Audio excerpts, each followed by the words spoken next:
Hello and welcome to the 11th Annual Kebab Awards. I'm with Tommy Sheppard. Is this your first Kebab Awards that you've been to?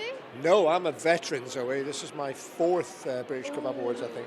Lovely. And I remember the last one was 3 years ago. Wow. And it was the last event before lockdown, but we all knew it was coming. And it was really, really strange atmosphere. Everyone was sort of looking at each other, wondering if we should be here, but much better tonight. Yeah, how does the atmosphere compare? Well, with the last time it was really weird, Yeah. pretty surreal. But this is great. No, this is the way it should be, and the way it has been before. And what do you think the significance is of the kebab houses in the hospitality industry?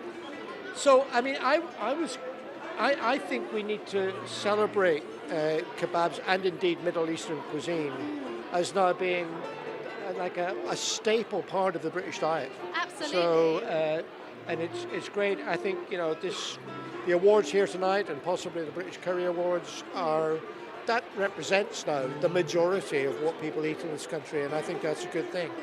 So what's your favourite kebab house in your constituency? Well, I shouldn't pick a favourite in the constituency, but one of the best, which is up for an award tonight, is Verdo in the Newington district of Edinburgh. And it's, do you know what's great about them? Apart from the fact that the kebabs are fantastic, they have these wonderful salads, accompaniments that are homemade with lots of really fancy marinades and stuff, and it's a taste sensation. How do you think the fruit and veg kind of crisis and shortage is going to affect the kebab industry? Oh, I'm sure we'll get over it, you know. I mean, obviously, I think it's laughable that people say this is because of bad weather in Morocco, by the way. I mean, you know, like, anywhere else in Europe, there are no empty shelves. It's only here. So maybe Brexit has something to do with that.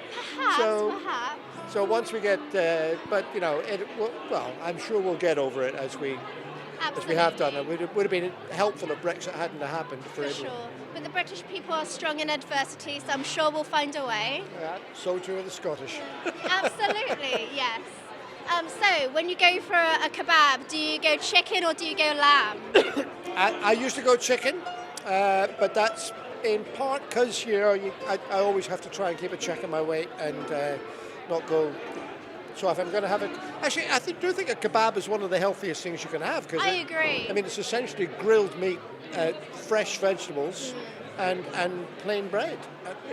What's not to like? Yeah, absolutely. It really is a little bit of yogurt and chili, and you're there. Yeah, absolutely, so good. What about type of kebab? Are you a shish person or a doner person? I'm a shish person, I guess. Yeah, I think so. I'm a doner person myself. Oh, yeah? Okay, well, sometimes I go for shish kofta. So I like an Adana kebab, but, you know, with the tomato sauce and on the bed of pita, so that's quite good. Well, thank you so much for your time. I hope you have a lovely evening.